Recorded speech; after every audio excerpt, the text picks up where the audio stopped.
अस्सलाम वालेकुम नाज़रीन, मैं हूं ज़रशीद संधू, एडवोकेट हाई कोर्ट। उम्मीद है आप सब खैरियत से होंगे। आज की जो हमारी इन्फॉर्मेटिव वीडियो ये इस मुतल्लिक है कि अगर कोई औरत बैरून मुल्क मुकीम है तो वो पाकिस्तान में उसका निकाह हुआ है तो वो किस तरह खुला ले सकती है।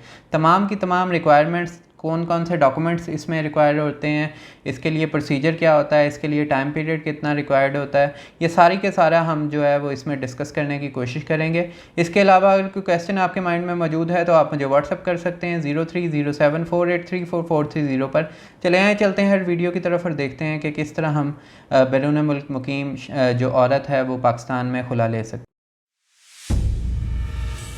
जी तो नाज़रीन, अगर कोई औरत बैरून मुल्क मुकीम है और वो पाकिस्तान में यानी उसका निकाह पाकिस्तान में रजिस्टर्ड हुआ है और वो खुला लेना चाहती है तो उसके लिए सबसे पहले जो बैरून मुल्क मुकीम औरत है उसको पाकिस्तान में लॉयर हायर करना है। लॉयर हायर करने के बाद वो अपने वकील या अपने किसी अजीज़ रिश्तेदार जिस पे उसको भरोसा हो उसको पावर ऑफ अटर्नी देगी, यानी अपना इख्तियार देगी कि वो औरत जो है वो उस शख्स को इख्तियार दे रही है कि वो औरत के बिहाफ पे वो शख्स वो या वो वकील खुला का केस फाइल कर सके और खुला की डिग्री ले सके।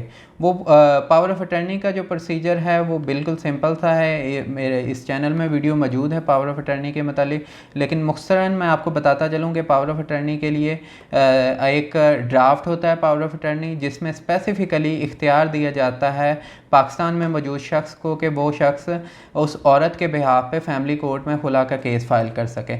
उस पावर ऑफ अटर्नी को मुतल्लिका एम्बेसी से वेरीफाई करवाना होता है और जिसके बाद वो पाकिस्तान में भिजवाना होता है। ये पावर ऑफ अटर्नी का प्रोसीजर है। उसमें डॉक्यूमेंट्स क्या क्या रिक्वायर्ड हैं। सबसे पहले पावर ऑफ अटर्नी ड्राफ्ट करने के लिए जो औरत है उसके शनाख्ती कार्ड की कॉपी चाहिए होती है, पासपोर्ट की कॉपी चाहिए होती है। ये जो डॉक्यूमेंट्स हैं उनके बिहाफ पे, और अगर वो वकील को दे रही है तो उस वकील की जो डिस्क्रिप्शन है यानी कि उसकी डिटेल्स हैं वो चाहिए होती हैं। और अगर वो किसी अजीज़ रिश्तेदार को दे रही है तो ऐसी सूरत में उस अजीज़ रिश्तेदार की शनाख्ती कार्ड की कॉपी चाहिए होती है। और उसके बाद निकाह नामे की कॉपी चाहिए होती है।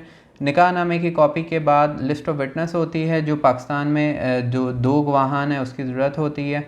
जिसके बाद पावर ऑफ अटर्नी जैसे ही आता है तो पाकिस्तान में जिस शख्स को पावर ऑफ अटर्नी या जिस वकील को पावर ऑफ अटर्नी दिया गया होता है वो औरत के बिहाफ पे suit for dissolution of marriage on the basis of खुला का केस फाइल करता है। कोर्ट जो है वो अपोजिट पार्टी यानी डिफेंडेंट यानी खावंद को नोटिस करती है। अगर खावंद आ जाए तो उसको जवाब का मौका दिया जाता है और मसालियत की एक कोशिश की जाती है। और अगर औरत या उसका नुमाइंदा वो स्टेटमेंट देता है कि उसने सुलह नहीं करनी है तो ऐसी सूरत में मसालियत नाकाम हो जाती है और कोर्ट खुला की डिग्री जारी कर देती है। अगर तो ये होता है कि खावंद जो है वो पेश नहीं होता है तो इसकी सूरत में हरगिज़ भी ऐसा नहीं होता है कि वो केस लटकता रहे। तो उसमें ये होता है कि कोर्ट जो खावंद के ख़िलाफ़ यकतरफ़ा कार्रवाई शुरू कर देती है और खाली जो औरत के नुमाइंदा या वकील के एविडेंस लेने के बाद कोर्ट जो है वो खुला की डिग्री जारी कर देती है। खुला की डिग्री एक तलाक कंसीडर होती है। उस खुला की डिग्री को आपने मुतल्लिका यूनियन कौंसिल में जमा करवाना होता है। यूनियन कौंसिल 90 दिन के बाद डिसोल्यूशन ऑफ मैरिज सर्टिफिकेट जारी करती है जिसके बाद आपका उस खावंद के साथ ताल्लुक़ ख़त्म हो जाता है। ये प्रोसीजर है जी खुला के मतलब। उम्मीद है आपको वीडियो पसंद आई होगी। अगर कोई क्वेश्चन आपके माइंड में मौजूद है या आप बैरून मुल्क मुकीम हैं और खुला लेना चाहते हैं तो आप मुझसे रब्ता कर सकते हैं व्हाट्सएप पे 030748344430 पर। अल्लाह ताला आपका हामी नासिर हो जी। अल्लाह हाफ़िज़।